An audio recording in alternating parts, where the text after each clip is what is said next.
মাত্র ৬,৫০০ টাকা খরচ করে এই সিজনের সবচেয়ে জনপ্রিয় ট্যুরিস্ট ডেস্টিনেশন টাঙ্গুয়ার হাওরে এমন একটা লাক্সারি বোটে করে ২ দিন ১ রাত থাকা এবং খাওয়া সহ টাঙ্গুয়ার হাওরের সবগুলো জনপ্রিয় স্পট ভিজিট করা সম্ভব। হ্যাঁ বন্ধুরা, অবশ্যই সম্ভব, তবে বিস্তারিত জানতে হলে দেখতে হবে সম্পূর্ণ ভিডিওটি।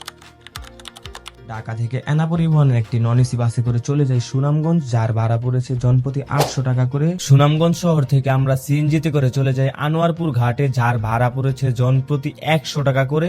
ওইখান থেকে শুরু হবে আমাদের হাওর যাত্রা। আনোয়ারপুর ঘাটে আমাদের বোট হৈমন্তীরা লাক্সারি ওয়াটার বিলার নোঙ্গর করা। আমরা বোটে উঠে পড়ি। বোট কিছুক্ষণের মধ্যে ছেড়ে দেয় ওয়াচ টাওয়ারের উদ্দেশ্যে। বোটে ওঠার সাথে সাথে আমাদেরকে দিয়ে দেয় ওয়েলকাম ড্রিঙ্কস আর ব্রেকফাস্টে ছিল চিকেন খিচুড়ি, ডিম এবং বেগুন ভাজা। সকালের নাস্তা শেষ করতে করতে ওইদিকে আমাদের বোট আমাদেরকে নিয়ে চলে যায় ওয়াচ টাওয়ারে পৌঁছে আমরা গোসল করে নিই। গোসল শেষে আমাদেরকে দিয়ে দেওয়া হয় দুপুরের খাবার। দুপুরের খাবারে ছিল হাঁসের মাংস, আলুর ভর্তা, ভাজি, ডাল। এত সুন্দর ভিউ দেখতে দেখতে খাবার খাওয়ার অভিজ্ঞতা ছিল একেবারে অন্যরকম। আমাদের রুম ছিল এটার প্রাইস পড়েছে ৪,৫০০ টাকা করে। এছাড়াও তাদের বিভিন্ন ক্যাটাগরির ক্যাবিন আছে, তাদের পেজের লিংক কমেন্ট বক্সে দিয়ে দিচ্ছি, চাইলে যোগাযোগ করে আসতে পারে।